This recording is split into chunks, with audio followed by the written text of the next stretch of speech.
essentiel avec notre ami Amel Haribi dans un instant. Restez avec nous.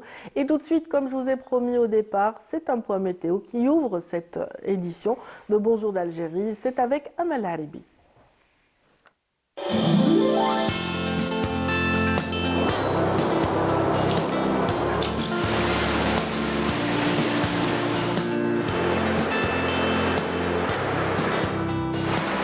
موبيليس تقدم لكم الأحوال الجوية. موبيليس، معا نصنع المستقبل. Bonjour, bonjour. Bonjour Nadia. Ça va? Ça va très bien, oui. Oui, le sourire, hein, Oh dis-le, là là. hein. Oui, oui, on a eu de la neige, on a eu de la pluie, donc c'est Oui, de bon vous augure. qui espériez Ah oui. juste la pluie, maintenant vous avez même la neige. Voilà, Hein. c'est un bonus. on va Oui, dire. moi j'ai pensé à vous dès que j'ai vu les premières journées ce matin. Oh, c'est magnifique. En plus, la fraîcheur le matin, Ah oui, oui, ça il fait faisait très plaisir. frais ce Ah oui, matin. oui, oui, oui. Il Bah a oui. dû certainement neiger sur Sur les hauteurs, exactement. Alors que nous disent les cartes justement, s'il Alors, vous plaît, Amel? Merci Radia et bonjour à tous. Eh bien pour aujourd'hui, Météo Algérie prévoit des passages nuageux sur pratiquement l'ensemble des régions nord, d'ouest en est. Et ces nuages vont donner quelques pluies par endroits sur les régions de l'ouest, le centre et des pluies sous forme d'averses orageuses sur les côtes est. Et à noter des vents forts toujours près des côtes centre et est qui peuvent atteindre parfois les 60 km/h. Donc soyez très prudents si vous allez pêcher.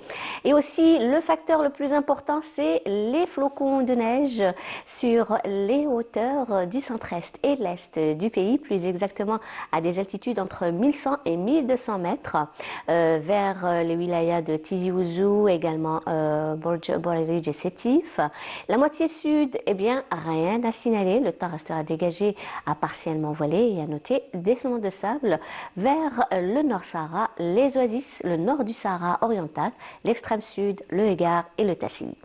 Les températures, eh bien avec l'arrivée de la neige, elles seront plutôt agréables avec un minimum de 8 degrés seulement à Albiod, 9 Djelfa et Tiaret, 11 degrés à Batna, 10 degrés à Sétif, Constantine, 14 degrés à Tizi Ouzou, 15 Batna, Guelma pardon, 17 du côté de Annaba, 15 degrés à Alger, Oran, 13 à Tlemcen.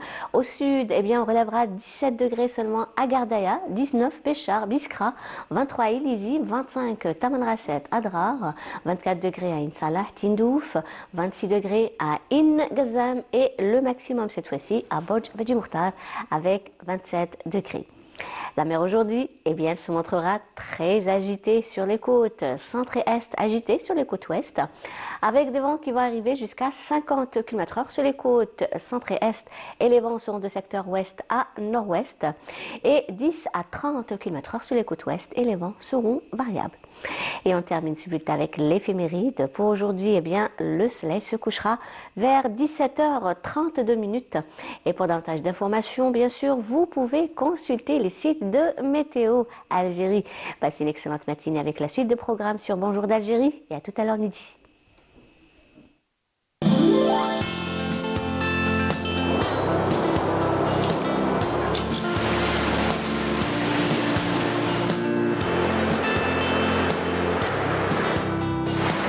موبيليس قدمت لكم الأحوال الجوية. موبيليس، معا نصنع المستقبل. Merci beaucoup, Amel. C'est moi qui Je vous vous souhaite remercie. une agréable journée Merci également. Radia, bonne journée également. Ainsi que tous ceux qui nous suivent ce matin. Nous ouvrons avec, dans un petit instant, une page sur l'environnement, sur notamment la gestion des déchets. Et bien sûr, tout de suite, nous allons retrouver notre premier invité.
Voilà, comme promis, voilà, notre invité est bien installé. Bienvenue à vous, Kali Mohamed. Je rappelle que vous êtes expert en environnement et représentant aujourd'hui de l'Agence nationale des déchets. Vous êtes aussi expert, vous avez une bonne comment dire, connaissance de la gestion des déchets. Bonjour. Vous avez été aussi directeur général de cette institution. En fait, Oui. tout à fait. Bonjour. Bonjour. Je ne représente pas l'Agence nationale des déchets. En fait, j'étais le directeur général de l'Agence nationale des D'accord. déchets. J'occupais ce poste à un certain moment. Voilà, toute ma carrière a été consacrée justement à la gestion des déchets. C'est un métier qui me passionne. C'est pour cela que je m'intéresse beaucoup à ce sujet. C'est très important, d'autant plus que c'est un maillon très important dans des, comment dire, des notions qui sont d'actualité, notamment celle du recyclage des déchets, la gestion. On ne parle plus d'enfouissement seulement, on ne parle plus d'incinération uniquement. On parle aussi de récupération de matières premières dans cet élément. En fait, dans toute activité, qu'elle soit urbaine, industrielle, commerciale, il y a ce qu'on appelle un flux désirable et un flux indésirable. Le déchet, en fait, fait partie de ce flux indésirable qu'il va falloir prendre en considération. Il se trouve que ce flux indésirable est en fait de la matière première, parce qu'en fait, avant que ce soit des produits destinés à la consommation, des emballages par exemple, beaucoup de choses dont l'être humain a besoin. Oui, il y a le papier, il y a le métal, tout à fait. Donc, avant que ce soit des produits destinés à la consommation, c'était de la matière première. Maintenant, ça devient un déchet, et donc dans ce déchet, il y a de la matière première. C'est pour cela que de nos jours, on parle de mines urbaines. Donc, la matière première s'est déplacée de la nature vers le milieu urbain. Il va falloir aller la chercher pour la valoriser et l'exploiter. On le fait déjà depuis pas mal d'années et c'est pourquoi aussi on améliore les statuts ou aussi comment dire, les textes de loi qui accompagnent aussi ces activités liées à la gestion des déchets. Il y a en particulier une loi qui sera prochainement votée au niveau du Parlement algérien et donc vous avez été parmi d'autres experts qui ont été consultés par rapport à ces changements de loi. Tout à fait. Il y a un texte de loi qui a été proposé par le ministère de l'Environnement en discussion au niveau de l'Assemblée populaire nationale. C'est un texte qui est en train de suivre son processus d'approbation. Donc, il y a beaucoup de nouveautés en fait dans ce texte. Donc, à un certain moment, on avait une gestion environnementale de la question des déchets. Donc on se soucie justement que des aspects environnementaux. Oui. Maintenant, on s'oriente plutôt vers des aspects économiques, parce qu'en fait, on parle de matières premières. Voilà, il y a beaucoup d'avantages dans ce nouveau texte, en fait. Donc, il y a notamment une disposition qui parle de sortie du statut de déchet. Donc, c'est très important. C'est un déchet, mais pour que ça devienne de la matière qu'on peut réexploiter, il faut qu'elle obéisse à un certain nombre de critères, il faut que ce soit trié, il faut qu'elle obéisse à des normes, parce que là, c'est une matière soutirée du déchet. Un déchet n'est pas forcément quelque chose de stable, donc il va falloir prendre les mesures nécessaires pour que ça puisse être réutilisé dans des conditions qui respectent et l'environnement et la santé humaine. La santé de l'être humain. On va parler par exemple du plastique en particulier qui, lui, connaît un intérêt particulier. Donc le plastique est recyclé. On voit tous ces chiffonniers qui se déploient à travers toutes les bennes à ordures et qui récupèrent ce plastique. Et donc ça veut dire que c'est une manne importante dans le monde économique actuellement. Le plastique, c'est devenu le débat du siècle, en fait. Pendant une longue période, les sociétés de consommation ont beaucoup utilisé le plastique, notamment dans les emballages alimentaires. Voilà, maintenant, on découvre qu'il y a un problème par rapport au plastique, notamment aux adjuvants, ou plutôt les additifs qui sont rajoutés aux emballages plastiques. Et là, ça pose beaucoup de problèmes, beaucoup de risques liés à l'environnement et à la santé humaine. Il y a un grand débat à l'international et même à l'international, on s'oriente vers un traité juridiquement contraignant pour tous les pays du monde, pour justement réguler l'utilisation de ce plastique justement. Et l'un des avantages dans cette nouvelle loi, si je peux me permettre aussi, c'est que... Vous êtes là pour ça, monsieur. Merci, madame. Donc, il y a une nouvelle disposition qui a été introduite pour remplacer progressivement ces plastiques, notamment à usage unique, comme les bouteilles. Très bien, donc c'est vrai que déjà en tant que contenant, de certains liquides, on sait que le plastique placé dans certaines conditions devient un peu nocif pour la santé de l'être humain. Donc une fois aussi récupéré, recyclé, il ne peut plus servir à ce type d'usage, n'est-ce pas? Et il peut être recyclé pour peut-être des ustensiles, peut-être autre chose. La technologie est en train d'évoluer en fait. Ce qui n'était pas possible à un certain moment l'est maintenant avec l'avancée de la recherche scientifique. Dans beaucoup de pays du monde, il y a ce qu'on appelle la technologie bottle to bottle. Donc on peut, à partir d'un déchet d'une bouteille en post-consommation, on peut produire une nouvelle bouteille. Mais là, ça reste quand même des technologies excessivement chères. Très bien. Vous savez, il n'y a pas que cet aspect. Si on parle de tri, les déchets ménagers représentent le plastique dans ces déchets, en fait, c'est 15%. Mais pour, disons, capter la totalité de ces 15%, il va falloir investir notamment dans les bacs. Les bacs, je me suis amusé à faire un petit calcul, c'est pas moins de 600 000 bacs. Vous imaginez que pour le plastique. Donc c'est pas évident. C'est pour ça qu'il va falloir se projeter à travers des objectifs de tri et de valorisation et à travers des objectifs à planifier sur plusieurs années. Oui, qu'est-ce qui empêche qu'on arrive à une situation de tri sélectif généralisé à travers le territoire? Qu'est-ce qui bloque? Les mentalités, les habitudes du consommateur? Ou est-ce que, voilà, comme vous dites, c'est peut-être le coût de l'opération qui a peut-être freiné? Le coût, c'est tout à fait normal, mais c'est une contrainte pour tous les pays du monde, n'est-ce pas? Dans le nouveau texte de loi, justement, on parle d'une gestion intégrée dans le cadre d'une économie circulaire. Et c'est à ce niveau-là que réside la nouveauté. Donc l'économie circulaire, ce n'est pas uniquement jeter le déchet ou recycler le déchet. C'est même concevoir le déchet justement pour qu'il soit facilement récupérable et facilement recyclable. Absolument. Tout à fait. Voilà, Donc, on voit les bennes spécifiques dans certaines régions pilotes, ça a très bien marché et on espère vraiment voir une généralisation de cette expérience. Ça ne peut que marcher, Oui. mais à chaque fois on cible le citoyen, mais dans ce processus il n'y a pas que le citoyen. Il faut que le citoyen trouve en face de lui aussi tout un dispositif où il puisse mettre ses déchets comme on lui demande. Donc, Ce qui faciliterait aussi la tâche des chiffonniers qui sont pointés du doigt souvent par rapport à leur tri, leur manière de trier. Là, c'est un autre débat aussi. Oui. Moi,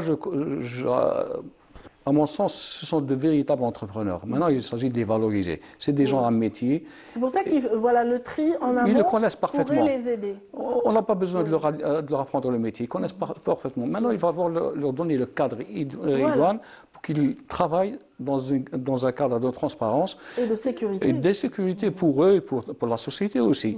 Donc, on parle toujours du déchet. C'est pour cela qu'il faut qu'il y ait des dispositions pour protéger tout le monde, en fait, y compris ces chiffonniers. Très bien, on revient à cette nouvelle loi, si vous voulez bien, Monsieur Ouaman. Voilà, si on fait un comparatif avec l'ancienne loi, qu'est-ce elle va apporter de bon et voilà, de différent de ce qui existait? En tant qu'expert, je pourrais dire que la première loi était une loi plutôt quantitative, si je puis dire comme telle. Donc telle parce qu'on avait un problème de décharge sauvage et on avait un problème disons que le métier déchet n'était pas professionnel en matière notamment de collecte et d'évacuation et d'élimination. On a dépassé ce cap, on connaissait quoi son officiellement technique, on sait comment organiser la collecte. Maintenant, on sait aussi que dans le déchet, il y a de la matière première et c'est un plus pour l'économie nationale en matière de création d'emplois, en matière de création d'entreprises. Tout ça, il va falloir le valoriser. Pour le valoriser, il faut qu'il y ait des dispositions réglementaires qui cadrent tout cela parce qu'il ne faut pas oublier qu'on parle du déchet. Et le déchet a ses spécificités. On ne peut pas le travailler comme on veut, mais selon des normes et des spécificités techniques qui permettent de protéger et l'environnement et la santé humaine. Si on parle de gestion intégrée des déchets dans le cadre de cette loi, dans le cadre de l'économie circulaire, c'est qu'on veut aller plus loin qu'une gestion traditionnelle des déchets. On veut toucher y compris même le processus de fabrication pour qu'on réduise les quantités de déchets et deux, pour permettre justement à tous ces produits qui sont mis sur le marché, qu'il y ait un responsable pour qu'il puisse financer le tri. C'est pour ça que dans le nouveau texte de loi, il y a le principe de la responsabilité élargie ou étendue des producteurs. Excellent.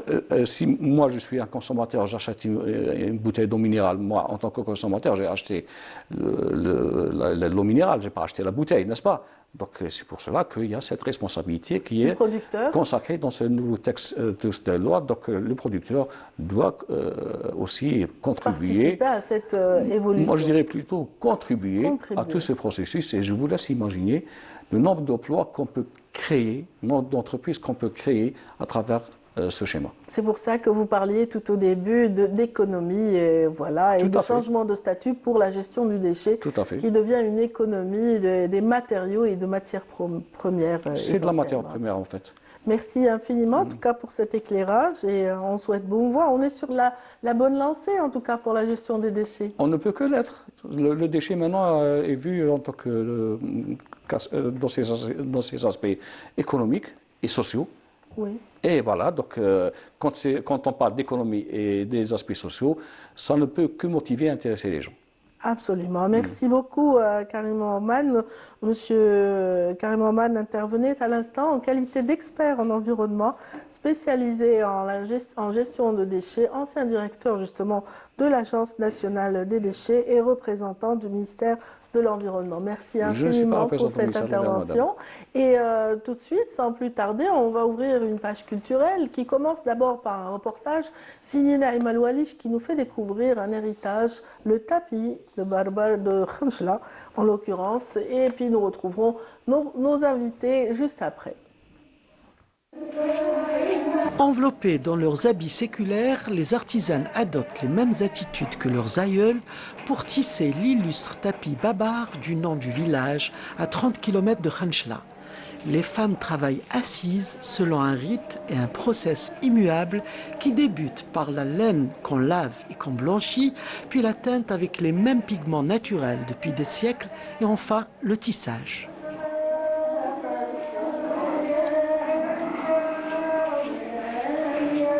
يحب يخدم زرابي في بابار يجي يطلبوا لي كوموند تاعهم يحبوا الصباغه يجيو يصبغوا. Notre association est spécialisée dans la matière première du tapis babar, qui est la laine. Nous teignons la laine avec du henné, l'écorce de grenade, la betterave, le thé, l'oignon. Et chacun des pigments donne une couleur précise. L'écorce de la grenade donne cette couleur. Le henné donne celle-ci. Le betterave donne du rouge. Nous préparons la laine à chaque début de printemps.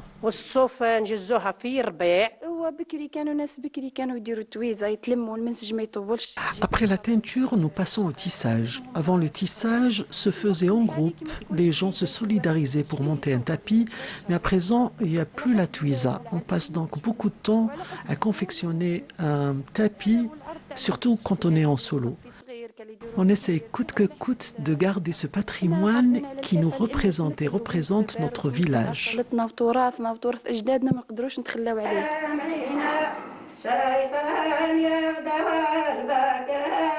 La préparation du métier à tisser, Asta, est une étape cruciale, pouvant prendre des heures, voire une journée entière, selon la taille du tapis.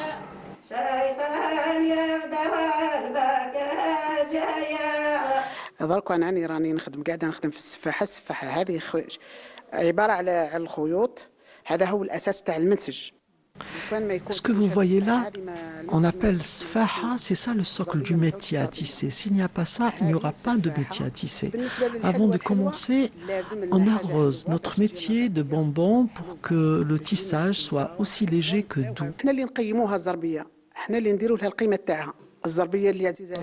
Le tapis qui est cher à mes yeux, c'est celui que j'ai confectionné pendant une année entière. Je ne le vendrai pour rien au monde, et même si on me donnait plus de 40 millions.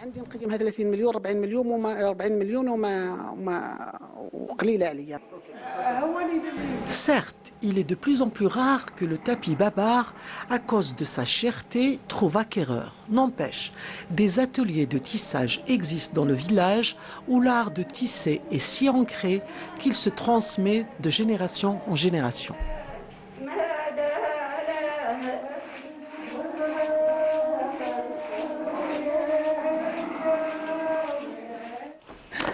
Voilà, nous voici en pleine page culturelle avec nos invités, notamment notre invitée d'honneur d'aujourd'hui, Madame Marie Merdassi, qui est présidente d'honneur également de l'association El Fen El Jamil. Bienvenue. Bonjour Radia, bonjour à tous nos téléspectateurs. J'ai envie de dire joyeux anniversaire pour El Fen El Jamil. Oui, merci beaucoup pour la première bougie qu'on va souffler. Effectivement. Première bougie dont on parlera dans un instant. Bonjour à Samira également. Bonjour Samira à Hadj tous. Amar. L'association La Mietna. En parlant de Mietna, vous allez parler d'objets qui ont peut-être cet âge. Plus que Mietna, exactement. Oui, donc absolument. le tapis de Nememcha. Nememcha, Ou donc Nememchas. À partir des collections du Musée national des antiquités et des arts islamiques, il a une très très belle collection de tapis, entre autres. Hein, tout est beau là-bas. tout est beau, Tout est à ancien et tout est découvrir. beau. En tout cas, Donc, il y a des pans patrimoine. d'histoire- il y a des pans d'histoire à raconter À dans ce raconter. musée. Et on va en ouvrir une tout de suite, juste après ceci. Très bien.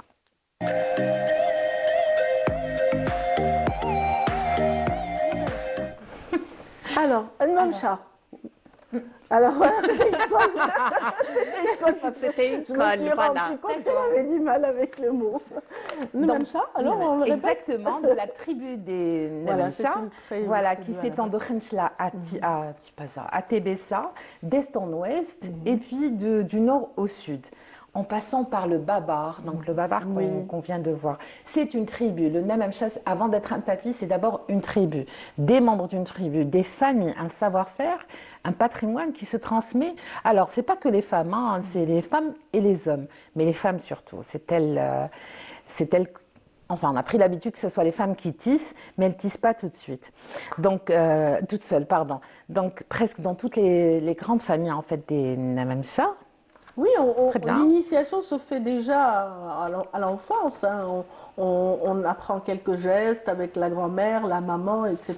Et puis ça se transmet ainsi. Oui, alors d'abord, c'est un impératif, puisque le tapis est fait pour s'asseoir, est fait pour décorer, est fait pour aussi pour le commerce, et aussi pour se couvrir, parce qu'il y a différents tapis.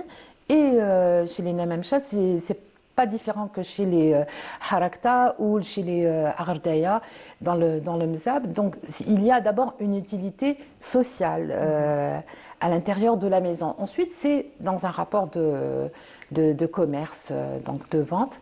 Et donc Et il y a aussi le passage vers le mariage. Oui. Donc la jeune fille aussi prépare son tapis avant son départ. Pour le trousseau. Oui, pour le trousseau. Hein. on fait partie toujours de la ça. On tradition. prend toujours les tapis. Oui. On prend les descentes de lit. Les tapis Du moins, aussi. c'était ainsi. C'était Oui, transmis les de- tapis, les descends de lit, c'est toute la Toujours le cas. panoplie. Dorka, peut-être un peu différent, mais je pense que dans certaines régions, elles gardent encore cette tradition, parce que ça fait partie vraiment des traditions ancestrales. Et donc, je pense que les mariés vraiment tiennent à emporter quelque chose de fait main. Et puis, elles gardent aussi tout ce qu'elles ont comme legs et héritage de leur grand-mère, de leur arrière-grand-mère, comme vous l'avez souligné tout à l'heure. Oui, parce que voilà, le métier à tisser, il fait partie de la maison dans ces régions-là. Sdeya. Oui. Voilà, Sdeya.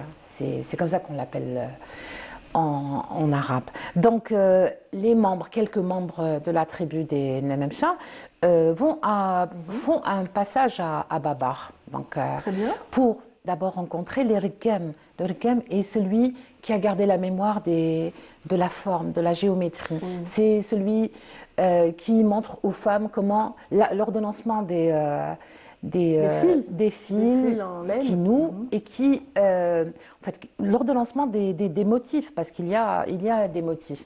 Alors, comment il est, ou comment il se présente le tapis des Babars? Il est en laine. Il est souvent, le plus souvent, tout le temps, avec un fond rouge.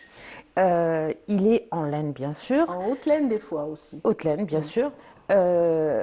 Il est alors au milieu, il y a 3 parties avec des décors géométriques et floraux. La partie centrale est décorée d'une médaille comportant en son centre un motif sous forme d'une croix.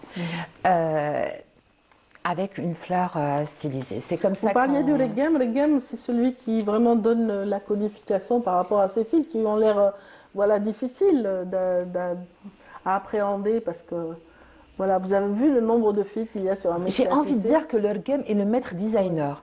Les femmes ne le voient pas. Il y a un voile qui sépare les 3 femmes qui tissent. Parce qu'en général, elles ne le font pas toutes seules. C'est quelque chose voilà, qui on est les fait voit en ensemble, famille. c'est un travail de Exactement. groupe. En général, la mère avec les 2 filles ou la grand-mère avec ses 2 filles. Voilà. Les couleurs utilisées, le plus souvent, le jaune, le bleu, le vert. Voilà. Les tapis sont anciens. Alors pour ceux qui sont anciens, on utilise des couleurs naturelles, des colorants, Les pigments. Exactement. Alors il y a la garance pour avoir le rouge, l'indigo pour le bleu, le sora pour le jaune ou encore l'écorce de grenade pour avoir le marron foncé. Pour le vert, on l'obtient à partir d'un mélange, celui de le bleu d'indigo et le jaune sora, pour te dire qu'il y a aussi une composition, c'est comme un parfum. En fait, il mélange, c'est la même chose, c'est un art, c'est pas seulement Oui, de bien l'artisanat. sûr. Ils avaient c'est la tout un art. notion quand même de la dégradation des couleurs. Vous voyez comme c'est joli, comme c'est bien Exactement. agencé. Et c'est le ce sont de reggam belles mosaïques. qui fixe, c'est lui qui fixe les règles, c'est lui qui fixe l'ornement et c'est lui qui fixe l'agencement. Voilà, c'est lui qui fait le plan du tapis, carrément. Alors, pour les Nememcha, il y a différents types de tapis. Hein. On les retrouve dans différentes régions parce qu'il faut le rappeler, ce sont des nomades qui suivent la transhumance. Ils s'inspirent aussi, il y a des influences aussi orientales. Elles sont arrivées chez nous, elles sont arrivées au XVIe siècle. Et c'est Ventura qui le raconte. Il dit que dans les grands palais d'Alger, il y a les tapis, parce que les Ottomans, voilà, ils aimaient bien les tapis, mais les tapis sont dans la tradition algérienne, j'ai envie de dire, bien avant l'arrivée, donc bien avant le XVIe siècle. Voilà. Donc... Il y en a toujours eu dans les familles algériennes. Ce n'est que tout récemment qu'on va vers le tapis synthétique, et industriel. Mais il y a toujours eu un tapis comme ça hérité ou acheté. En fait, ce qui se passe, c'est que les tribus nomades, que ce soit les Nememcha ou les Harakta ou les gens du Gergour ou du Jebel Ammar, le tapis doit être facile à transporter, à installer et à remballer aussi. Ce sont des nomades, ils en ont besoin pour se couvrir aussi, pour commercer. Et ce tapis doit être, on va dire, à mesure, à leur mesure, pour le transport et pour son utilisation un peu comme quotidienne. le burnous aussi. Oui, Qui doit être super léger. C'est dans le moi, je trouve qu'il est lourd, le burnous. Non, celui de a... le Hobart, l'original, avec comment on appelle ça, les poils de chèvre, c'est bien ça? Avec les poils de chèvre, il est extrêmement léger. C'est incroyable. C'est différent. Voilà, ça dépend des tissus qu'on utilise et ça dépend aussi tout ça, c'est des codes vestimentaires, des codes de couleurs pour les tapis. On va pas retrouver les mêmes couleurs en Kabylie ou la Gherdaya. Et on va retrouver d'autres couleurs dans d'autres régions aussi. Effectivement. Alors, il semblerait que Alger soit la région où il y a le moins d'utilisation de tapis. On ne sait pas si c'est à cause de l'humidité ou je ne sais pas, mais dans les maisons ou dans on va dire dans les espaces. Mais sinon, dans tout l'Est, dans tout l'Ouest et dans le Sud, on utilise, on va dire, quotidiennement les tapis.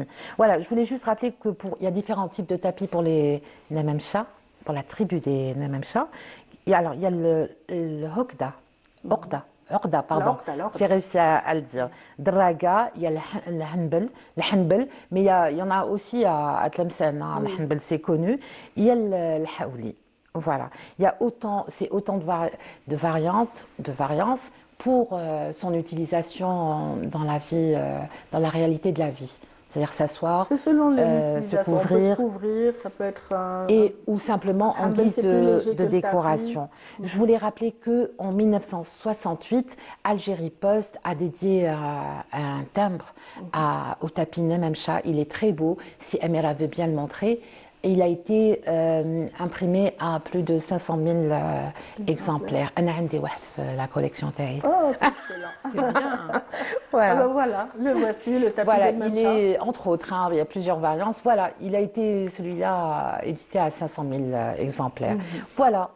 Donc, si vous allez au musée des Antiquités, le côté donc art islamique, vous allez découvrir de très très jolis tapis algériens qui sont très très anciens. Et puis, on va découvrir tout le savoir-faire des femmes et des hommes. Jusqu'à aujourd'hui, hein, parce que la tradition perdure. En tout cas, les téléspectateurs et téléspectatrices d'aujourd'hui auront eu le privilège d'une petite visite guidée à travers le tapis. Donc, ils ont déjà des codes de lecture. Il y a des et codes ils de vont lecture. reconnaître peut-être. On va le dire tapis qu'il y a des de messages Mancha. d'amour qui sont transmis, Oui. que des courriers sont transmis à travers les motifs, Oui. que c'est la vie en fait, la vie dans toute son émotion, dans toute son histoire qui est racontée dans ces tapis. Peut-être pas les tapis qu'on fait en 2024 et qui sont commercialisés à hauteur de tous en fait public, pour ne pas dire cher parce que les plus anciens coûtent très cher, mais il y a toujours quelque chose à découvrir.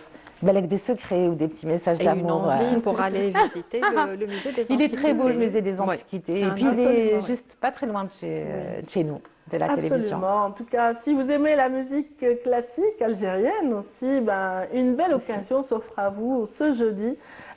Donc, grâce à une association née il y a tout juste une année, Madame Ardassi. Exactement. Donc, c'est l'association Al-Fenn El-Jamil, ou le bel art donc en langue française.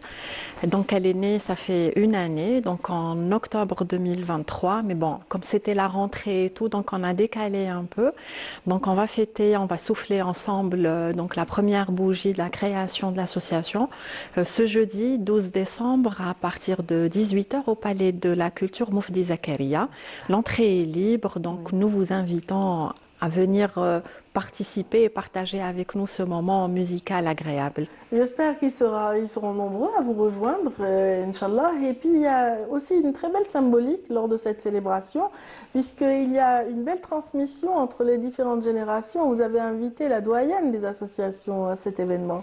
Exactement. Donc, nous avons l'honneur de recevoir l'association Jazairi Al-Mawsiliya, donc qui est la doyenne des associations musicales algériennes, donc qui vont donc animer et nous enchanter donc pour la première partie de la soirée, comme un trait d'union en fait un peu entre l'ancienne génération, la première et la doyenne des associations musicales, et l'une des plus jeunes associations donc créées tout récemment, et le Fenn El Jamil prendra le relais pour la deuxième partie.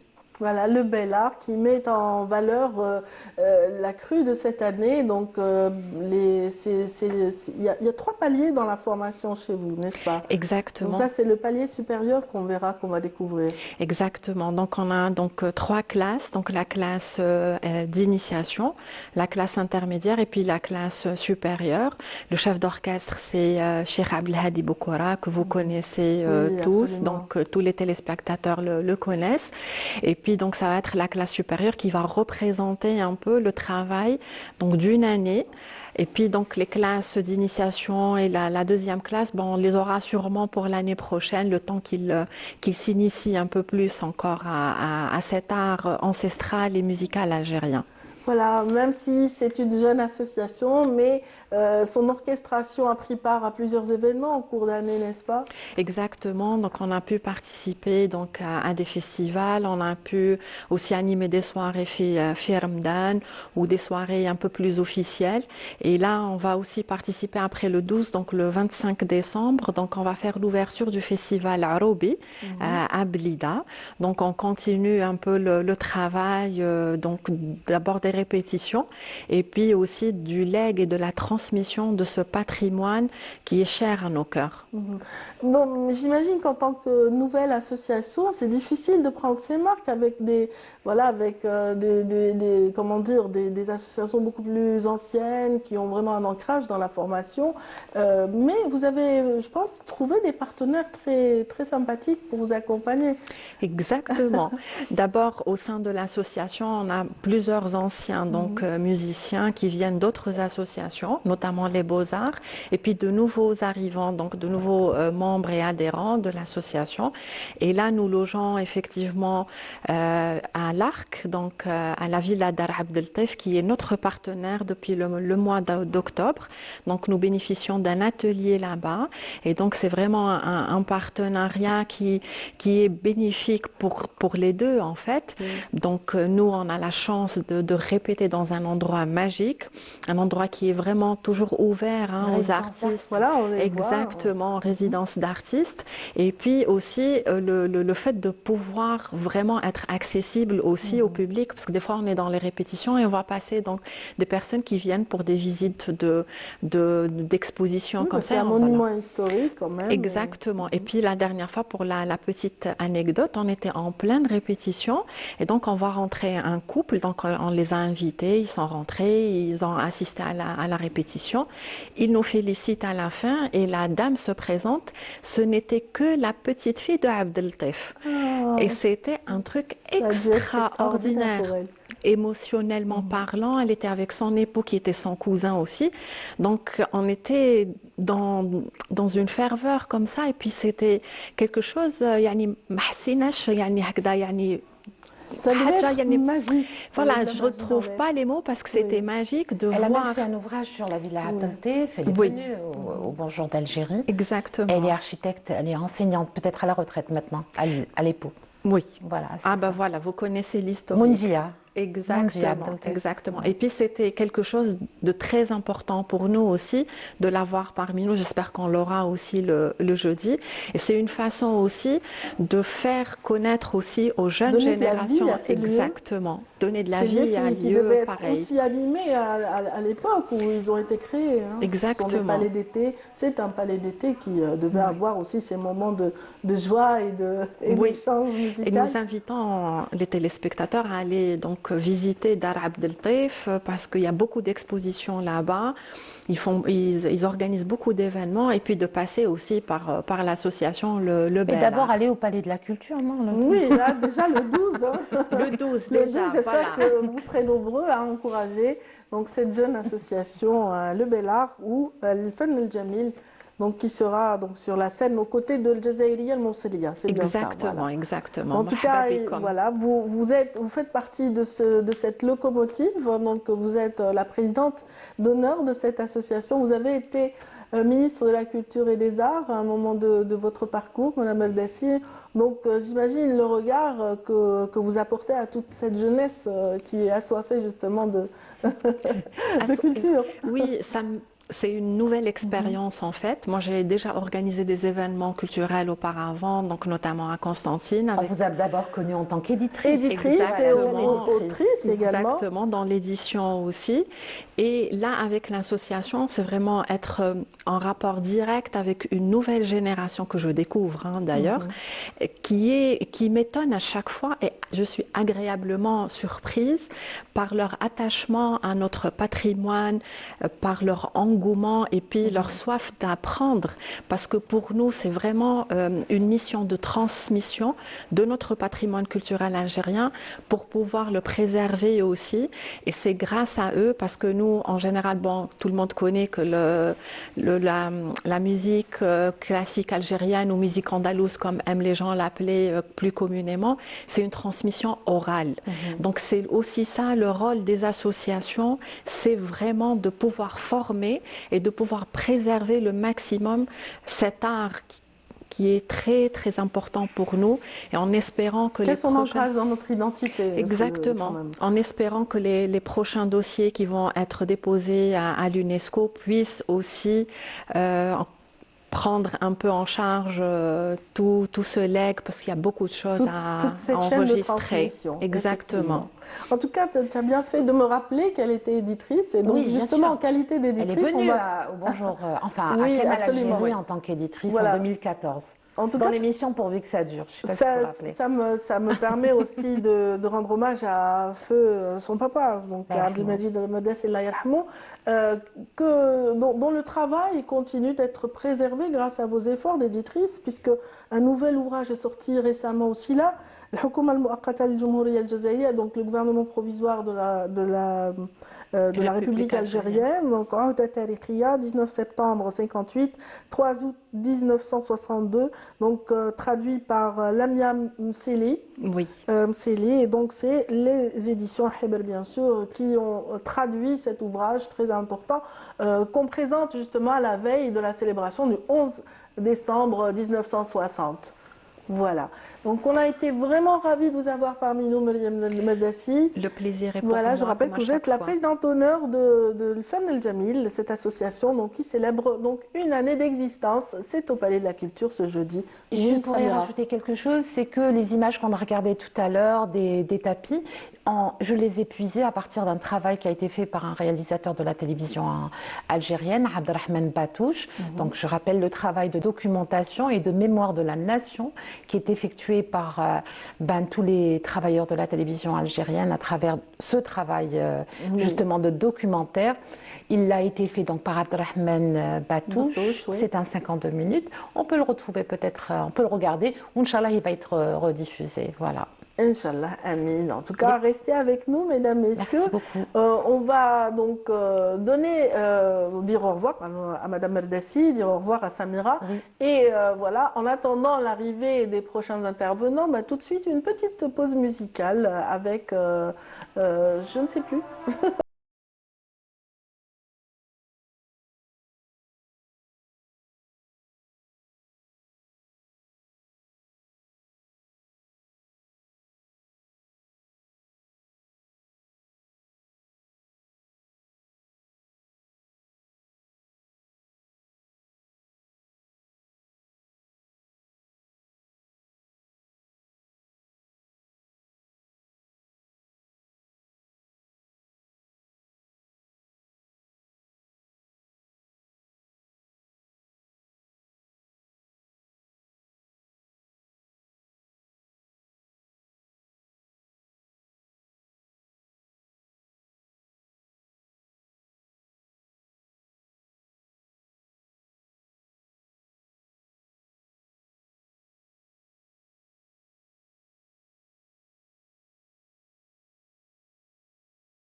culturel pour parler de 7e art cette fois-ci, un événement qui s'ouvre aujourd'hui.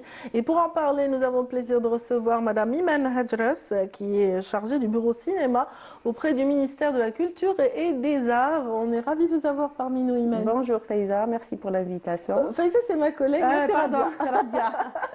Radia, Non. merci pour l'invitation. Voilà, on va un petit peu lever le mystère. Il s'agit de quoi? C'est quel événement dont on va parler là? Voilà, alors sous l'égide du Monsieur le Président de la République, Abdelmadjid Tebboune, et dans le cadre du 70e anniversaire du déclenchement de la guerre de libération, le ministère de la Culture et des Arts, à travers le Centre algérien de développement du cinéma, le CADC, organise un colloque international intitulé Le cinéma et mémoire. Voilà. Il y aura ce colloque est, comment dirais-je? Il verra la participation d'experts algériens et étrangers, puisque c'est un colloque international. Exactement. Quand même. Il y aura 16 pays qui vont participer à ce colloque. Il y aura tels que les États-Unis, la Tunisie, Cuba, l'Égypte, l'Italie, l'Allemagne, la Mauritanie. Oui, ça augure de beaux échanges, hein, Ouais. j'imagine, dans le domaine du cinéma. On va voir l'expérience algérienne comparée avec d'autres expériences, Exact. des thématiques qui intéressent bien sûr les amoureux du cinéma chez nous. Exactement. Ce colloque sera marqué par la présence d'experts étrangers et algériens. Et il y aura des spécialistes du domaine du cinéma qui vont débattre différents thèmes tels que le rôle du cinéma algérien pendant et après la Révolution. Absolument, Voilà. puisqu'on s'inscrit dans l'esprit de la mémoire, dans la transmission aussi à travers le cinéma de ces pans d'histoire. Nous allons voir justement le teaser de cet événement et D'accord. revenir avec vous, Madame Iman Hadras.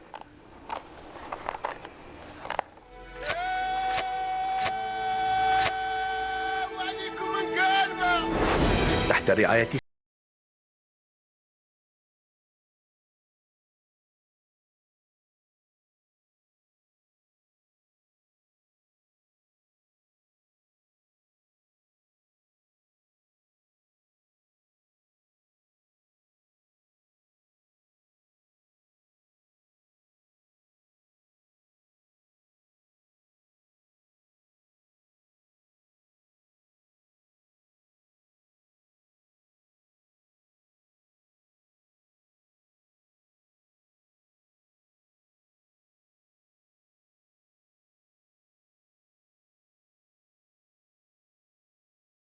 و11 ديسمبر 2024 بقاعة المحاضرات فندق الأوراسي.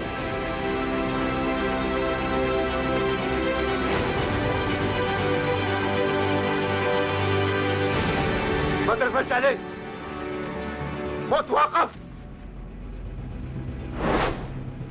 السينما والذاكرة نافذة على الماضي ورؤية للمستقبل. Voilà, Ali Moutouakov, cette phrase culte qui a marqué les esprits de tout un peuple, qui a été très bien représenté à travers l'image, à travers le 7e art, n'est-ce pas, Madame Iman Hadras? Oui, c'est une... Voilà, c'est-à-dire que le cinéma, c'est quand même le reflet, de la lutte de tout un peuple. C'est le reflet de la lutte de tout un peuple. Voilà. Je voulais juste préciser que ce colloque se tiendra au niveau de l'hôtel Horaci du 9 au 11 décembre. Alors, l'ouverture se fera aujourd'hui en présence de Monsieur le ministre de la Culture et des Arts, Monsieur Blelou Zohir.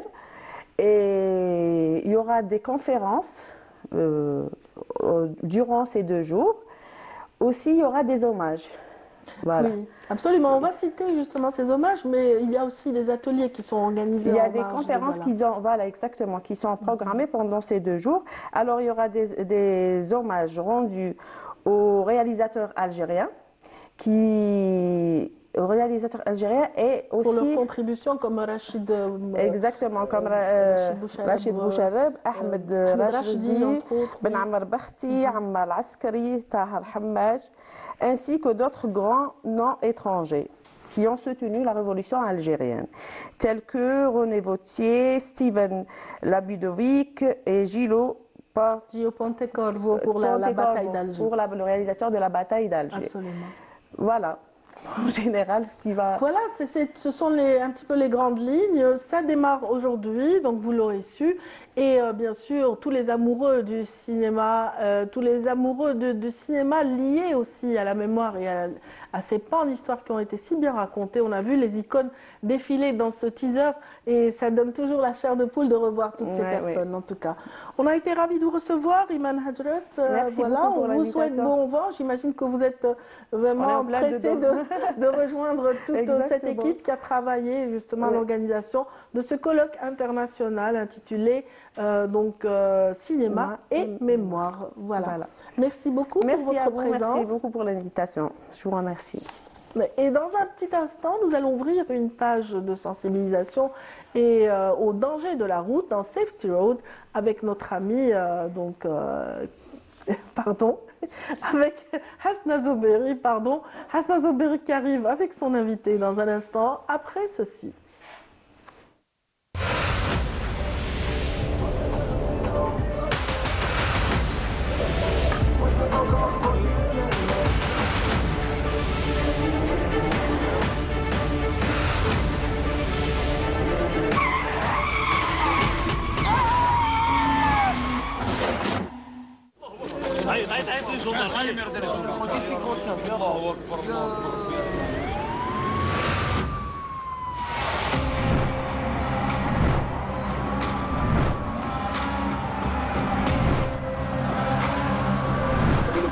خفيف شويه كتقول اتونسيون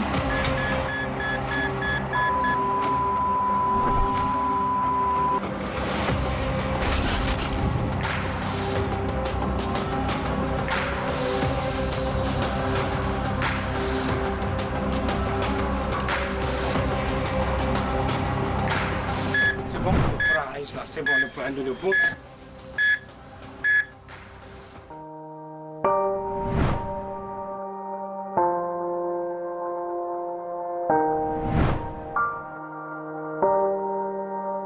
ورد بالك ندامة تجي مع الآخر.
Voilà, nous sommes déjà bien installés pour le plateau suivant. Donc, je ne sais pas si on peut faire un plan large pour deviner un petit peu.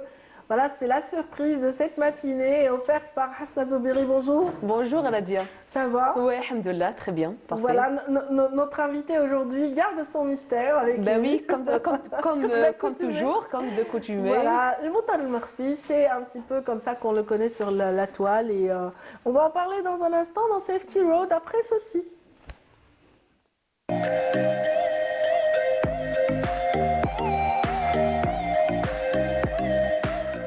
Une absence de 2 semaines. Oui. Vous nous avez manqué, Hasna. Moi aussi, hein. Croyez-moi, j'étais en déplacement. Voilà, vous sillonnez les routes un peu comme notre invité ici. Exactement. Donc moi, aujourd'hui, on a le plaisir et l'honneur de recevoir Al-Moutar al-Marfi. Bonjour. Bonjour mesdames, merci de m'avoir donné l'occasion de saluer le public. Très bien. Et un vrai bonheur d'être parmi vous. Le plaisir est partagé, Motal Morfi. Donc aujourd'hui, on débat sur une question qui est d'actualité, comme toujours. Donc la sécurité routière, c'est votre cheval de bataille. Vous êtes en train de combattre un peu les accidents de la circulation, l'incivisme routier. On commence d'abord, Monsieur le Motard, par voir ces images et on revient juste après.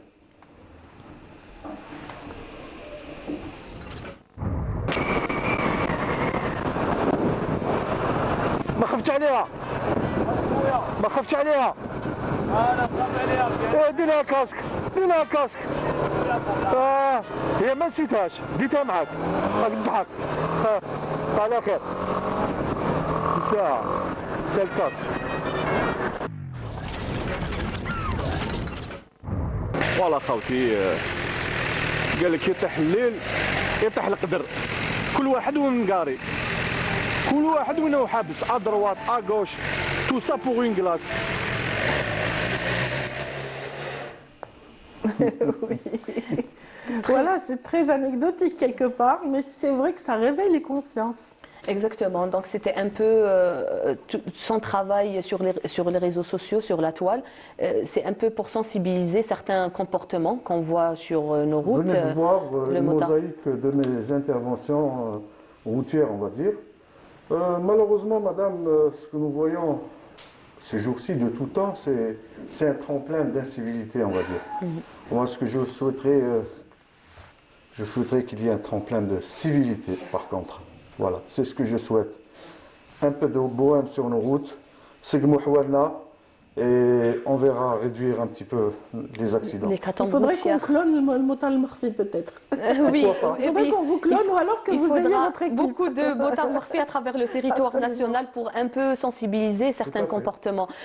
Aujourd'hui, on s'approche de la fin de l'année, Monsieur le Motard, donc un lourd bilan déjà enregistré ces 11 derniers mois. Malheureusement, que ce soit de blessés, de morts, mais aussi le nombre d'accidents de la circulation, même si le nombre d'accidents en général un petit peu baissé, mais le nombre de morts il est toujours haut.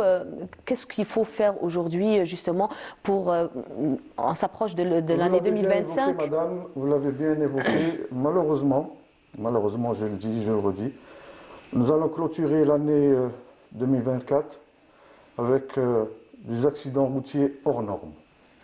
Hors normes. Je vous assure, madame, c'est effrayant. Il faudrait sévir tout simplement. C'est vrai qu'il faut suivre ça avec des campagnes de sensibilisation. De là, c'est pour ça que je fais ce travail, je le fais bénévolement, bien entendu. Il faut suivre. Il faut accompagner ça avec une sévérité à en revendre, si je peux dire. Il faut sévir. Oui, vraiment. surtout sur les autoroutes, il y a des abus, mais constamment. Même en milieu c'est-à-dire à tout urbain, temps de la on l'a dit, journée. aussi bien sur les autoroutes qu'en milieu urbain. On a vu les images qu'on vient de l'incivisme. voir d'incivisme, les gens qui se garent un peu partout, ils se croient tout permis. Malheureusement, il y a un code de la route qu'il faut respecter, il y a certaines choses, il y a certains codes qu'il faut respecter, qu'il ne faut pas se garer n'importe où, sur les trottoirs ou gêner la circulation routière. Tout ça peut causer, malheureusement, on est inconscient, mais peut causer beaucoup d'accidents. Vous nous avez montré beaucoup d'images Exactement. qui illustrent ce côté, Exactement. justement cette responsabilité du citoyen dans son implication par les mauvais comportements. On l'a toujours dit, chacun doit prendre ses responsabilités sur les routes. Si chacun de nous prend ses responsabilités, on ne sera pas aujourd'hui là à J'aime parler bien de ce sécurité geste qui vient routière. d'apparaître à l'antenne, Oui. Motal Morfi qui recommande aux enfants de quitter la chaussée et de se mettre sur le trottoir. Aujourd'hui, Motal Morfi... Malheureusement, excusez-moi, ce que vous avez vu, on demandera peut-être à la régie de mettre le son. Ce que je disais au fait aux enfants, c'est de se mettre sur le côté du trottoir et non sur la route. Mais malheureusement, ce que vous voyez en image, c'est qu'il y avait des adultes. Ah oui, voilà. C'est ça le drame est là. Il y a des adultes et personne n'a eu la présence d'esprit de le souligner de les aux petits conseiller. enfants. C'est de là, de ce fait, Motal Morfi, on essaye de sensibiliser les gens, les générations futures. Exact. Parce que moi, personnellement, j'ai plus d'espoir pour les générations précédentes. Mais c'est celle qui monte qui vous... C'est la nouvelle génération. D'ailleurs, le mériterait. travail se fait, Monsieur le Motar Murphy, par déjà l'État qui a introduit, on avait parlé à maintes reprises, donc une nouvelle matière qui est sécurité routière dans les écoles. Aujourd'hui, il y a beaucoup de travail de proximité, que ce soit des associations ou autres particuliers, comme vous d'ailleurs, qui font un travail Je salue très cette honorable. initiative. Il faut amplifier ce genre d'initiative. Oui. Et c'est salutaire, madame, c'est salutaire. D'ailleurs, vous avez hier, il a partagé avec moi, en échangeant sur les réseaux sociaux, pour justement l'inviter aujourd'hui et qu'il soit parmi nous, un message d'un petit garçon qui habite au Canada. C'est bien cela? Tout à fait. D'accord. Donc, il habite au Canada et un message très touchant. Il est vraiment sensible au travail que fait le Motar Murphy. Pourtant, il habite à l'autre bout du monde. l'autre bout du monde. C'est un Algérien. C'est touchant, vraiment touchant. Exactement, parce que, ça m'a fait vraiment, ça m'a donné la chair de poule. Vous êtes son héros. Voilà. Alors, s'il a employé comme mot... My hero. Non, il a écrit en français. Avec un très beau latin. Un très beau latin. Et il a dit vous êtes mon Spider-Man. D'accord. C'est notre Spider-Man local. Je vous assure, je vous mets dans la confidence que j'ai eu les larmes aux yeux en lisant ce petit message d'un enfant. Pareillement, et le croyez-moi. début du message est très touchant, me disant qu'il a demandé la permission à sa maman de m'écrire, au fait, d'écrire à un adulte. Oui. Exact. Donc aujourd'hui, il faut sensibiliser cette nouvelle génération, c'est primordial. Il faut aujourd'hui aussi revoir un peu le code de la route pour un peu sévir, aller vraiment vers... D'accord, mais là, tu as choisi un moment particulier, cette fin d'année, c'est la fin pour inviter le Motar Murphy. Quelle était l'idée qui se cachait C'est une sorte d'inventaire qu'on fait, au fait. On fait un inventaire, on fait un bilan de la fin d'année. La nouvelle année approche avec le mois du carême, mois de Ramadan. Vous savez, nous savons bien où l'on enregistre beaucoup d'accidents de la circulation, malheureusement, pendant cette période. Les idées de Ramadan, la habba الناس تعقل يعني. Levez le pied, cher يا جماعة, levez le pied. Et je l'ai déjà dit ici même sur ce plateau, nous le savons bien qu'il y a des fous du volant, les fous du guidon et les fous piétons aussi, madame. Ils ont leurs responsabilités en milieu urbain. Même هادو لازم يكون فيها الردع كذلك. Même cela. Il faut. En tout cas, les autorités locales vous respectent et vous accompagnent dans votre démarche ou acceptent en tout cas la vôtre. Et c'est ça qui est pas mal, c'est cette. Vous avez organisé pas mal d'événements, je pense, en collaboration avec. Vous avez été invité par les autorités locales, oui, les souvent, services. Madame, souvent, oui, je sais. Souvent, je sais. Donc, il est tout le temps partie prenante des campagnes de sensibilisation qu'organisent, que ce soit la police, la gendarmerie nationale ou certaines associations pour des campagnes de sensibilisation. J'ai envie de dire, c'est là où le rôle de l'influenceur devient vraiment d'une utilité publique incroyable. Il influence dans le bon côté. Voilà. C'est un travail. Je souligne aussi c'est pour l'intérêt public. Pardon, Madame Hassana. C'est pour l'intérêt public. Oui, je souligne le fait que Canal Algérie récidive toujours en m'invitant ici pour en parler de ça. C'est quelque part prêter main forte à ma mission. Très bien. Voilà, c'est une noble mission. Une dernière question, Monsieur le Motar. Donc, on s'approche des vacances scolaires d'hiver. Beaucoup de familles se déplacent. Beaucoup d'accidents, malheureusement, sont enregistrés aussi pendant cette période. Quels sont les conseils que vous pouvez justement prodiguer à certains utilisateurs, certains usagers de la route? Respecter le code de la route et surtout lever le pied. C'est très important. C'est très important. Il ne faut pas abuser du champignon. Vous savez, madame, je souhaite la mort à personne, mais s'il y a, on va dire, c'est la vie, c'est ainsi, la mort, elle est au bout, elle sera toujours là, mais ce que je souhaite, c'est que nous mourrons tous de vieillesse et non pas dans une tôle froissée. Voilà ce que je souhaite. Voilà, et puis pour rejoindre Elvis Presley, la fureur de vivre. Oui, voilà. J'aime bien votre cravate. Voilà, la fureur de vivre, c'est bien. J'en suis fan. Mais bien sûr, il faut être modéré dans Excusez-moi, madame, peut-être nous allons clôturer, mais ce que je voudrais dire au public, à mes compatriotes, mes amis, la responsabilité des accidents de la route, c'est la responsabilité de tout le monde. C'est notre responsabilité, madame. Et si nous ne faisons rien, yani chacun de nous doit donner un petit peu de soi, il nous restera uniquement une solution, excusez-moi d'être acide, c'est d'agrandir nos cimetières, chose que je ne souhaite pas. Inch'Allah, bon, oui. Merci beaucoup, Hasna, Merci pour à ce vous. choix. Merci à vous, Merci, donc, Montal mesdames, Marti, merci, et bonne madame. continuation. Puis on va anticiper, on va vous souhaiter une bonne année Une avec bonne année. moins d'accidents. Inch'Allah, Inch'Allah, c'est ce qu'on souhaite tous. Oui. Une vie bien safe. Inch'Allah, Alors, Inch'Allah. à travers justement votre présence, on en profite aussi pour remercier ceux qui sont tout le temps déployés sur le terrain, la protection civile en l'occurrence, et en particulier les éléments de la protection civile de Bimsous qui ont sauvé un jeune gamin qui était coincé avant-hier dans un ascenseur. Vraiment, ça a marqué les habitants de la cité Malki qui voulaient vraiment leur rendre hommage. Et ben, on joint voilà, notre mot aussi au leur pour vraiment pour rendre hommage à ces hommes de l'ombre qu'on appelle les éléments de la protection civile. Oui. Merci infiniment. C'est moi. Merci aussi à ceux qui sont avec nous. Restez là. On termine avec j'allais dire encore voilà, avec Amina Ziri cette fois-ci et son invité qui attendent en coulisses juste après cette belle chanson interprétée.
Voilà, on termine en beauté avec Amina Ziri qui vient de s'installer. Bonjour Amina. Bonjour Radia, ça va? Ça va très bien. Qui est hôtesse de l'air. Oui, d'accord. Nous devions recevoir aujourd'hui une pilote de l'air qui a été coincée malheureusement du côté de Tougourt à cause des soulèvements de sable. Et voilà, donc Inch'Allah une autre fois. Inch'Allah, ya Rabbi. Sabah al-khair, bonjour Radia, bonjour nos amis téléspectateurs en Algérie et ailleurs. Une journée pluvieuse, pardon. Inch'Allah. Inch'Allah نمطر خير وإن شاء الله تجيب صابة في بلادنا. Inch'Allah. En tout cas, on va parler justement, on va présenter votre invité juste après ceci, Amina. Inch'Allah. Ok.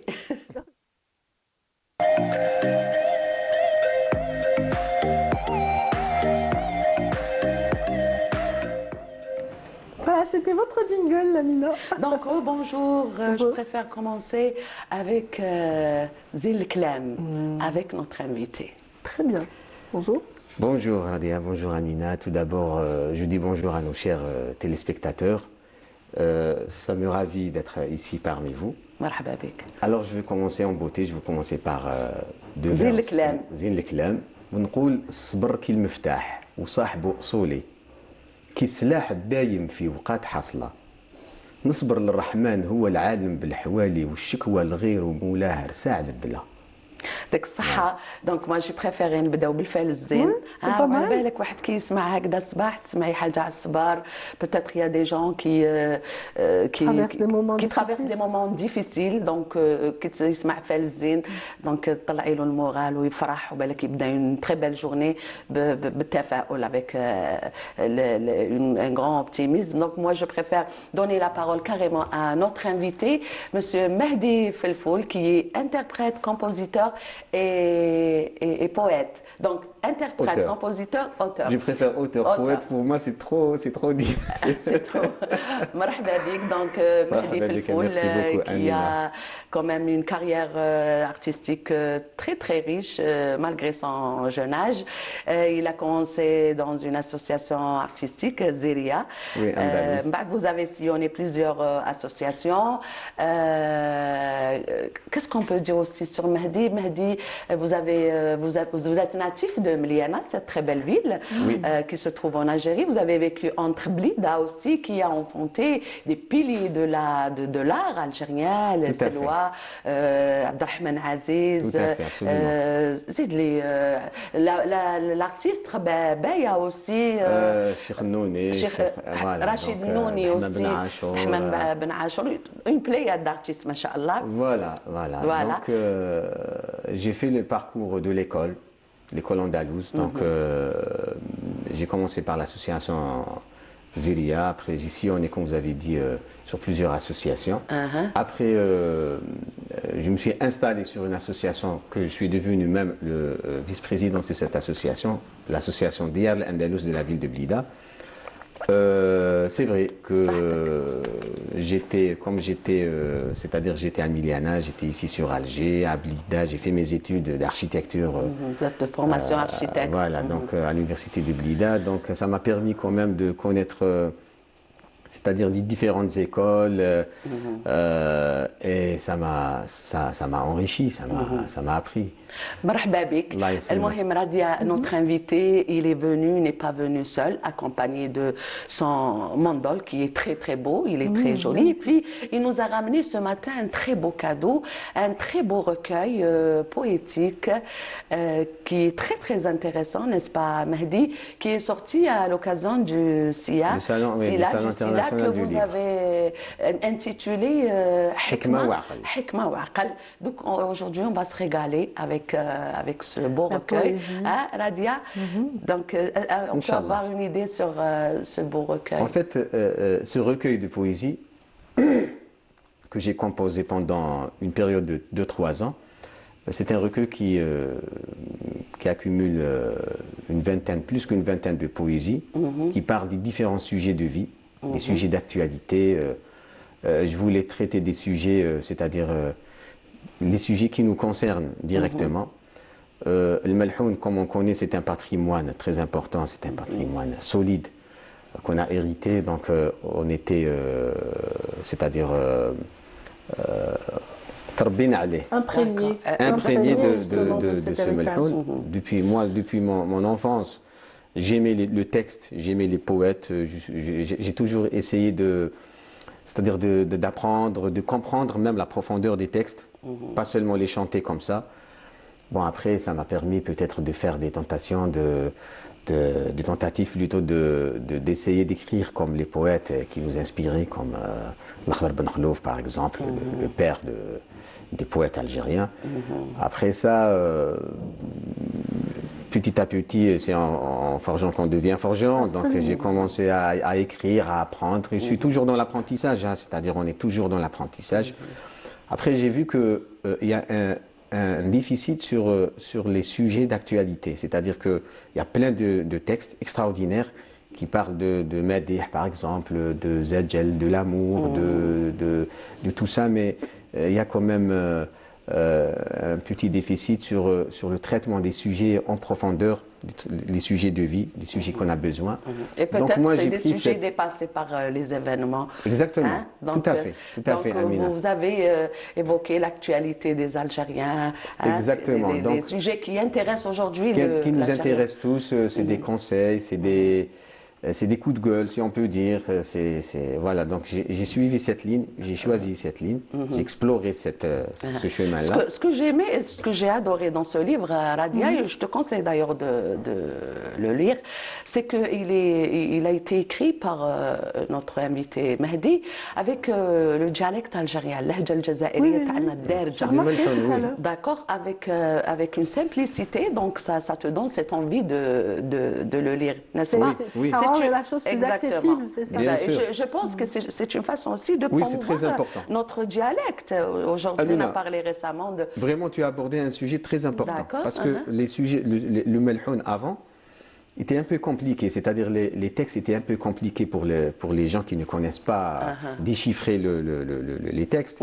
Donc parfois on écoute des chansons chabi sans comprendre réellement le contexte ou le sujet. Il y a beaucoup de métaphores. Il y a beaucoup de métaphores, même le choix des mots, il est bon, parce qu'il s'amusait par les mots, c'était comme un savoir, c'était comme...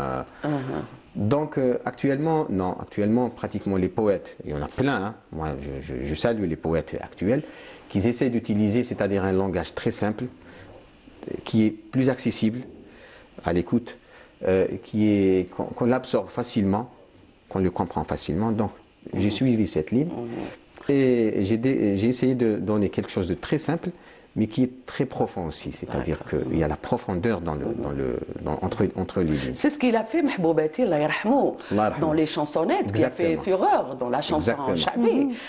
Donc c'est des sujets qui intéressent la société, des paroles simples, et le qalb qui m'écolou, mais je préfère t'écouter, Lioum. Ça te dit quelque chose? Tout à l'heure, je suis impatiente de découvrir. D'accord.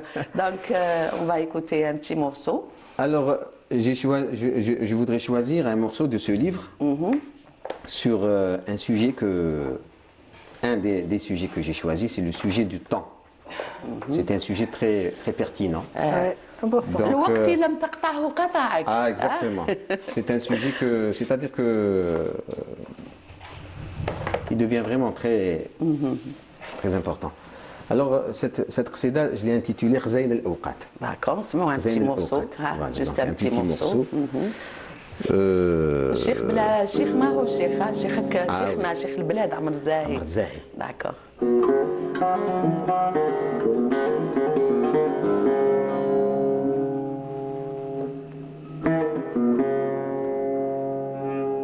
يا خويا ساميني نسالك سؤال قبلا وفي سؤالي تعرف القيمة في خزين الأوقات نحدثك بحديث التجريب بالمعاني مرسلة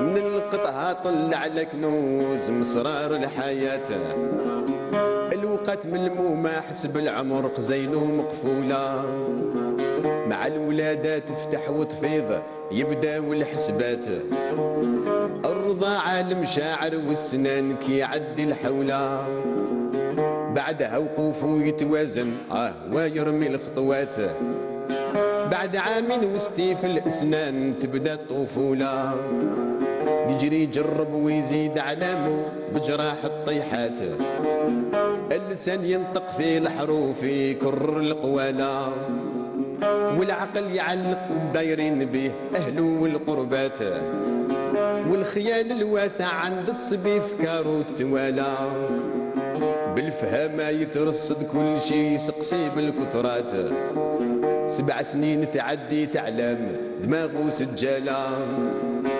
والف على جود التركيز أو خزن المعلومات الصبي كي النحلة وقتو كي الشهدة المعسولة جول جول في جناين الصغر ما بين الزهرات يا درا يتربع للصحب وقاتل المكفولة في الرياضة وحسن التصريف وحسفظ الصورات أو يوالف في اللعب الدايم وقاتو مهمولة ضيع كبرو في مرض تفاهة ما يلقى الوصفات الوقت كنز فيه البركة من عند المولى قيمته ما ليها حدود ما تسوى سومات الوقت يعدي كل ورقة تنطوي اللي رحمة ولا من لا يعرف يصطاد الساعة ويغرق في اليامات الدقيقة والساعة زايرين كيضيف الغفلة ضيفهم بضيافة الجود يولوا لك خيرات الوقت عاد اللي يعاقب بالكسلان أهل الخملة يجازي قوى من قعط يجازي قوى من عطاوه قيمة بالكثرات يا خويا سامي ننسالك سؤال قبالة في سؤالي تعرف القيمة وفي خزين الأوقات يا خويا سامي ننسالك سؤال قبالة في سؤالي تعرف القيمة في خزين الأوقات الصحة يا l'entrée تاع بورديبا لونغ تاعو كون سالو دو باساج شيخنا بورديبا ربي يذكروا بالخير ان شاء الله راديا والوقت ما بقاش فيه بركه بزاف شفتي لا يا زيد اليوم راح يزيد لنا 5 دقائق Bon, ça c'était juste parce que le qsid il est long. يعطيك الصحة راديا donc notre invité il a sillonné plusieurs pays européens dans le but de faire connaître et de promouvoir notre patrimoine musical algérien et je pense c'est ce qui vous a poussé à traduire le qsaïd à la langue anglaise, n'est-ce pas? C'est ça, absolument. Parce que, en fait, à chaque fois que j'ai fait un événement, principalement à l'étranger, il y a toujours un besoin de savoir, de comprendre le texte, parce qu'ils adorent, par exemple, l'andalou, le chant andalou, le chant shabi et tout. Et ils ne comprennent pas le texte. Donc les gens, parfois, souvent, ils se demandent qu'est-ce que vous êtes en train de dire, c'est quoi ces paroles. Ils cherchent à savoir les secrets du texte. Donc moi, j'ai pensé que, pourquoi? Pour ne pas promouvoir non seulement le livre, non seulement le melhoun, non seulement les valeurs que j'ai mis dans le livre, parce que moi, je me suis inspiré des valeurs, nos valeurs, donc nos principes, nos valeurs, notre éducation et tout, que j'ai mis dans ce recueil. Je l'ai traduit en anglais. En fait, je n'ai pas fait une traduction. J'ai fait carrément une poésie parallèle. C'est-à-dire, ce n'est pas une traduction mot par mot, mais plutôt une poésie parallèle à ma poésie. Très bien. Voilà, en anglais. Très bien. راديا اسمعي معايا. سالي طراش قلبي يعطيك خبارو. انتي الملكاتو تدري ما به تدري ما به خليه يشتكي يحكي لك حواره تما تعد به ولا انتي تشفيه سالي طراش قلبي يعطيك خبارو ساليه ساليه ساليه ساليه تما تعد به ولا انتي تشفيه دونك c'est un extrait ما ديتلكش الصراحه اسمح لي donc c'est un extrait c'est un petit morceau d'une belle poésie d'une chansonnette de شيخنا شيخ البلاد عمر الزاهي شيخك وشيخنا كامل on est tous des amoureux de عمر الزاهي شيخ البلاد donc on termine avec ce chef d'œuvre مع مهدي et je dédie cette chanson à Radia qui adore aussi tout ce qui est authentique j'aime beaucoup la voix de Amar Zahi et donc voilà à travers voilà ce petit moment j'ai envie de dire savourez mesdames messieurs et merci d'avoir été avec nous depuis le début. Je vous souhaite une excellente fin de journée. C'est avec ces sons et cette belle voix qu'on termine cette émission. Merci d'être venu, Mehdi. Merci beaucoup. Merci pour cette à très bientôt. Merci, Radia. Merci beaucoup, Amina. سالي تراش قلبي يعطيك خبارو انتي الملكات وتدري ما بيه خليه يشتكي يحكي لك حوارو تما تعد به ولا انتي تشفيه سالي تراش قلبي يعطيك خبار وساليه ساليه ساليه ساليه تما تعد بي ولا انتي تشفيه تما تعد بي ولا انتي تشفيه